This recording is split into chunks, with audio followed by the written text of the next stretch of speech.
Alrighty guys, so we just got done with the red osier, started this project here. So the whole main goal of this one is to get these trees. We're using 6-foot hybrid willow and hybrid poplar, spacing them out every 3 feet linearly, or every 6 feet in between each row. The row width will be 4 feet across, and then we're using 6-footers. And so the whole main point of this project is to block off the property line and to not allow this hunter to look into this field out here, in which the customer has food plots up in here, and so he doesn't really want that hunter to be able to see into his property. So we're blocking that off. This is 300 feet of screening, so we used a total of 100 trees because it's 3 feet linearly. So we took 300 divided by 3, so you're gonna get 100 cuttings. So for this project we used 6-footers. First we brush mowed the area, then we tilled it up and down. Then we laid 6-foot ground cover, put staples every 5 feet to make sure it's locked in that dirt. And then we're making a 3-inch X mark that you'll see right now.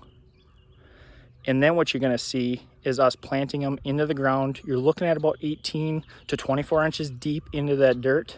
And right here is actually some great black dirt here. You'll see from a couple of these videos here of us actually tilling is some awesome black dirt. And so what we're gonna do is plant these every 18 inches into the ground, 3 feet, and this is gonna be a great screen. Within 2 years, that hunter will not be able to see into his fields, into his food plots, his switchgrass bedding areas. It's gonna block his sight and allow this hunter to be able to access in here quietly and not have to worry about hunters looking into his property year round.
Alrighty, so we just got done with this project here, this line. So we are at 300 total feet here, used 100 cuttings.